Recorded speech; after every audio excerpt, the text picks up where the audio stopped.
ሰግጥ ሰግጥ ሰግጥ ተማሪው ይሰግጥ ሰግጥ መምህሩ ገበሬው ይሰግጥ ሰግጥ ወታደሩ ነጋዴውም ሰግጥ ይሰግጥ ዶክተሩ ብሔርተኛው ሰግጥ ሰግጥ ባላገሩ ከህዝብ ጋር ሰግጥ ጠቅላይ ሚኒስቴሩ ካቢኔው ይሰግጥ ይሰግጥ ፓርላማው ሁሉም ሲሰግጥ ነው ሀገር የምትለማው ሰማዩ ይሰግጥ ይሰግጥ ምድሩ ፈጣሪም ይሰግጥ ይሰግጥ ፍጡሩ ሰግጠን እንጸልይ ሰግጦን ይመልከት ሰግጥ ለስኬትህ ሰግጥ ለበረከት ምሁሩም ይሰግጥ ይሰግጥ መሃይም ኮከብም ይሰግጥ ትሰግጥ ፀሐይም ይሰግጥ ጨለማ ትሰግጥ ጨረቃም ያልሰገጠች ሀገር ለውጤት አትበቃም ስለዚህ ሁልህም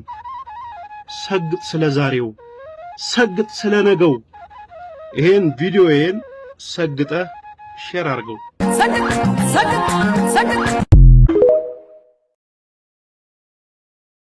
ልብስን አውልቆ መተኛት የሚሰጠው ጥቅም ሰላም ጤና ይስጥልኝ። አዎ ዛሬ ሶስቱ ዋና የሚባሉትን ልብስን አውልቆ መተኛት የሚሰጠውን ጥቅም እናያለን በተለይ ለስኳር ታካሚዎች። አዎ ታዲያ ወደ ዋናው ሶስቱ ከመግባቴ በፊት ይሄንን ቪዲዮ ፎሎ ማድረግና የፎሎ በተኑ መንካት እንዳይረሳ። አንደኛ ቆሽታችን የሚያመነጨውን ኢንሱሊን በቀላሉ ሴሎቹ በር ውስጥ ገብቶ የሴሉን በር እንዲከፍትና ስኳሩ እንዲገባ ይረዳናል። አዎ ሰውነታችን በሚቀዘቅዝበት ጊዜ እንዲሞቅ በሰውነታችን ውስጥ ያለውን በደማችን ውስጥ በስቶ ያለውን ስኳር መጀመሪያ በርን ያረጋል። እሱን ከጨረሰ በኋላ በሰውነታችን ውስጥ ተጠራቅሞ ያለውን ግላይኮጅን የምንለውን ስኳር በሁለተኛ ደረጃ በርን ያደርጋል። በሶስተኛና በመጨረሻ ደረጃ በስብ መልኩ የተቀመጠውን በሰውነታችን ውስጥ የተጠራቀመውን ስብ በርን ያደርግልን። ይሄ ደግሞ ኢንሱሊን ሴንሲቲቪቲ እንዲጨምር ያደርገዋል። ሁለተኛው እንቅልፍ ኳሊቲውን እንዲጨምር ያደርገዋል ወይም የእንቅልፍን ጥራት እንዲጨምር ያደርጋል። አዎ አብዛኛውን ጊዜ ሰውነታችን በሚቀዘቅዝበት ጊዜ እንቅልፍ ኳሊቲው እየጨመረ ይመጣል። እንቅልፍ ሲባል ከአእምሮ ለአእምሮ ነው። ያም ማለት እንቅልፍን የፈለገው አእምሮአችን ነው። ማረፍ ያለበት አእምሮአችን ነው። አእምሮአችን ደግሞ የሚያልፈው በሰውነታችን ውስጥ ያለው ኢነርጂ